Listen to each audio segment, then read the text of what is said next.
Hello guys, সবাইকে welcome জানাই আমার নতুন একটা ভিডিওতে।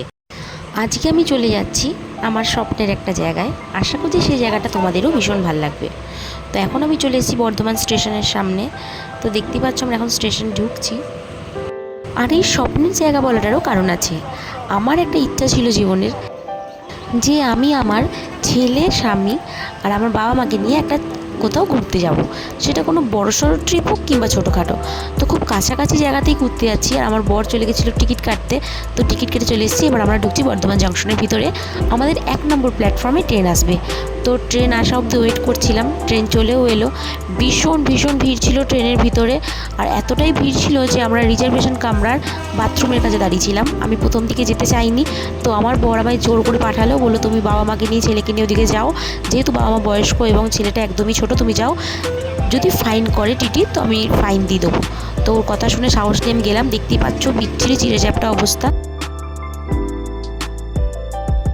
ট্রেন থেকে বেরোনোর পর আমরা বুঝতে পারছি আমরা কতটা জার্নি ফিল করেছি। আর আমার ছেলে এতটাই ভালো, ও আমাদেরকে একদম বুঝতে দেয়নি যে ওর কতটা কষ্ট হয়েছে। আমরা বড়রা যতটা নালিশ করেছি একে অপরের ওপর, কিন্তু ও একটুও নালিশ করেনি, বরঞ্চ পুরো জার্নিটা এনজয় করেছে।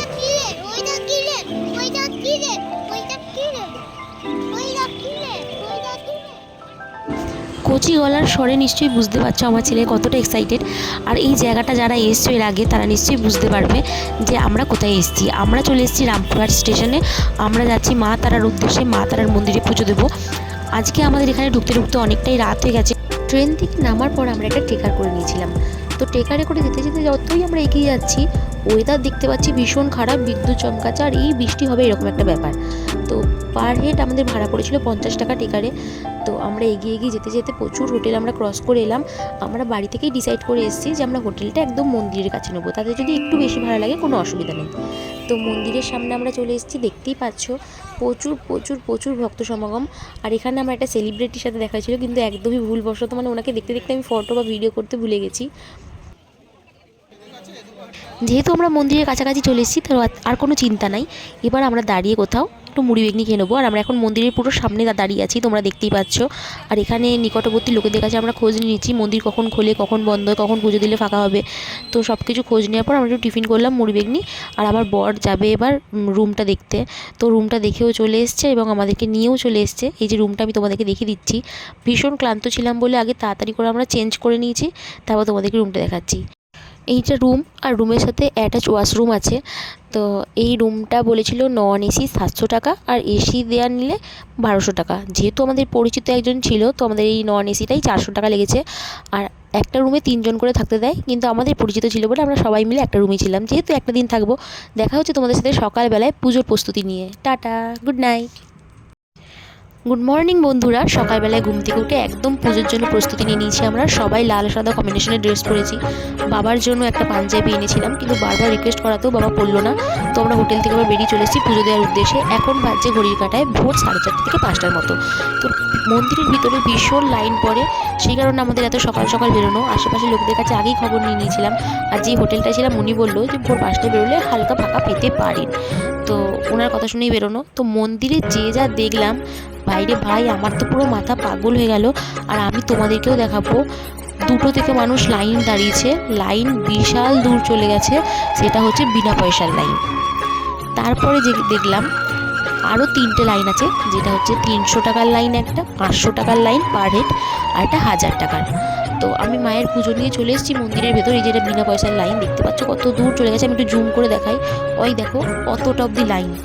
আমার মাথা পুরো পাগল হয়ে গেল যে এখানে দাঁড়ালে আমার ছেলে আর তোমাদের কারো সারাদিন খাওয়া দাওয়া হবে না। আর একটু এগিয়ে দেখতে পেলাম এটা 300 টাকার লাইন, যারা বসে আছে। তো 300 টাকার লাইনেও ভীষণ ভিড়। এখানে দাঁড়ালো একটা বেলা পুরো লেগে যাবে। সেই জন্য আমরা আমাদের সাথে যে পান্ডা এসেছিল তার সাথে কথা বললাম। উনি 500 টাকার লাইনটা আমাদেরকে 400 টাকায় করে দিল। তো আমরা 1600 টাকা দিয়ে সবাই মিলে মন্দিরের ভিতর প্রবেশ করলাম। তো মন্দিরের ভিতরে প্রবেশ করতে 500 টাকা দেওয়ার পরেও আমাদের সময় লেগেছে 2 ঘন্টা। 2 ঘন্টা আমরা লাইনে দাঁড়িয়েছিলাম 500 টাকা দেওয়ার পরও, মানে পার হেড 500 টাকা করে। আমরা 4 জন ছিলাম, 100 টাকা করে কমিয়েছে, 1600 টাকা নিয়েছে। তো এই যে পান্ডা আমাদের, তো ইনি দিয়ে দিল আমার হাতে মালাটা মায়ের পায়ে দেওয়ার জন্য। আর মন্দিরে ঢুকে গুনে পুরো 6 থেকে 7 সেকেন্ড মায়ের দর্শন করতে পেরেছি। তো তার মধ্যে আমি ভিডিওটাও করেছি, তার মধ্যে বাইরে এসে মায়ের কাছে যা মনস্কামনা চাওয়ার চেয়েছি, ভিতরে আমি তোমাদেরকে ভিডিওটাতে দেখাবো বলে সেরকমভাবে আমি মায়ের দিকে তাকাতেই পারিনি। পুজোটা কোনো রকমে দিয়েছে আমার বর, দিয়ে বেরিয়ে চলে এসেছি। আমাদের পুজো দেওয়া হয়ে গেছে, 2 ঘন্টা সময় লাগলো। 2 ঘন্টা মানে বুঝতেই পারছো 500 টাকা লাইনে কতগুলো লোক দাঁড়িয়েছিল আমাদের আগে, আর তার আগে 1000 টাকা যারা দিয়ে ঢুকছে তাদেরকে ঢুকিয়েছিল। ওরাও খুব তাড়াতাড়ি পুজো দিয়ে বেরিয়েছে, মানে এমন নয় যে 1000 টাকা দিচ্ছে বলে তাকে 1 ঘন্টা ধরে পুজো দিতে দেবে।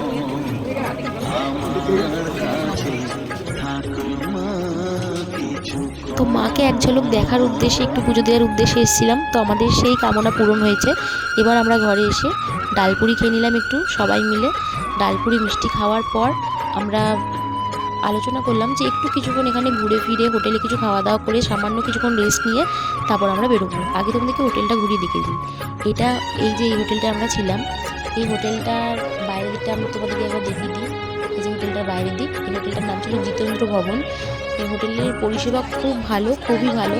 আর আমি ওখান থেকে ডালপুরি খাওয়ার পর আরেকবার মন্দিরে এসেছিলাম ঘুরতে। বারবার মা টানছে, একবার যে দেখাচ্ছি, একবার যদি মায়ের একটু দর্শন পাই। তো আরেকবার এসে মাকে দর্শন করলাম। এই যে আলমারি দেখছো, এই শোকেস দেখছো, এগুলো সব মাকে গিফট করেছে কোনো ভক্ত।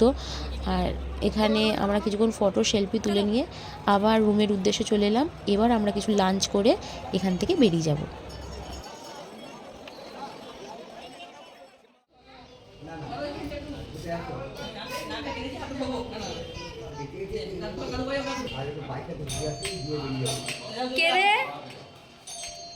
কে রে এটা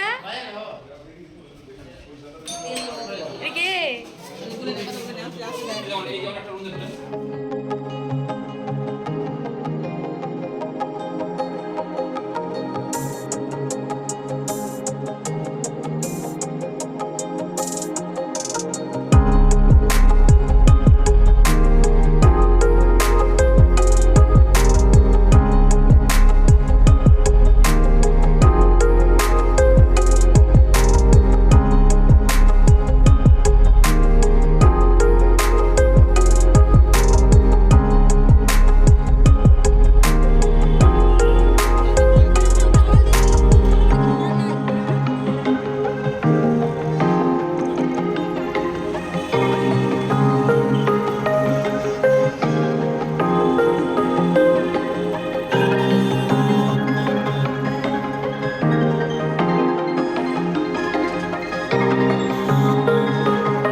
তারাপীঠে আসার সময় যদিও আমরা রামপুরহাট স্টেশনে দাঁড়িয়েছিলাম, কিন্তু এবারে আমরা বেরিয়ে আসার সময় একদম তারাপীঠ স্টেশনে এসেই টিকিট কেটে এখান থেকেই ট্রেনে উঠলাম। রামপুরহাট স্টেশনের থেকেও এই স্টেশনটা ভীষণ নিরিবিলি, চুপচাপ, অত লোকের গ্যাঞ্জাম নাই, খুবই শান্ত ছিল পরিবেশটা।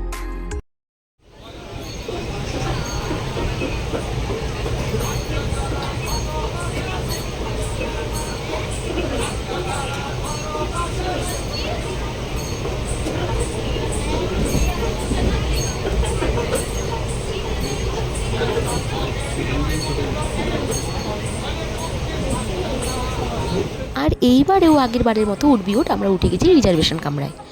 আমার বাবা ভীষণই সরল, সাধারণ এবং সাদামাটা মানুষ। তুমি এভাবে লোকের সিটে বসে থাকতে ভীষণই আনকমফোর্টেবল ফিল করছিল, আর বারবার বলছিল আমাদের মতো এখানে কেউ বসে নেই। যখন ওই সিটের লোকগুলো উঠলো, রিজার্ভেশন করা সিটের লোকগুলো, তখন দেখতে পাচ্ছি আমাদের মতো সবাই, ম্যাক্সিমাম সবাই বসেছিল এই সিটে। তো হুড়মুড় করে সবাই উঠে গেল, তখন বাবার মোটে একটু ঠান্ডা হলো। আর আমার ছেলে ঠিক সম্পর্ক পাতিয়ে কারু কোলে বসে পড়েছে, দেখো, কোনো ওর ভয় ডর নাই। গল্প করতে করতেই চলে এলাম আমি আমার জন্মস্থানে বর্ধমানে। গানেই আছে সকল দেশের সেরা সেজে আমার জন্মভূমি। সত্যি সেরকম একটা ফিলিংস দেয়, যতই এক্সপেন্সিভ জায়গা থেকে ঘুরে আসা হোক না কেন, মানে নিজের জন্মস্থান, নিজের বাড়ি, নিজের ভিটে একটা আলাদাই ফিলিংস ভাই। তো বর্ধমানে নেমে একটা আলাদাই আরাম পেলাম, মানে এখানে টোটোতে চাপা মাত্রই মনে হচ্ছে না আমি আমার ঘরে ঢুকে গেছি, এরকম একটা ফিলিংস পেলাম। তো আমার ব্লগটা আমি তোমাদের জন্য খুব কষ্ট করেই বানিয়েছি, এই বাচ্চা নিয়ে যেতে যেতে ট্রেনে করে। যদি তোমাদের ভাল লাগে অবশ্যই একটা লাইক দিও, কমেন্ট করে জানাবে তোমাদের কেমন লাগলো। আর এই ভ্রমণটার উদ্দেশ্যে যদি তোমাদের কিছু জানার থাকে আমায় কমেন্টে জানিও, আমি অবশ্যই জানাবো। আর সাবস্ক্রাইব করতে কিন্তু ভুলো না। দেখা হচ্ছে তোমাদের সাথে নেক্সট ভিডিওতে, ততক্ষণের জন্য টাটা, ভালো থেকো, সুস্থ থেকো।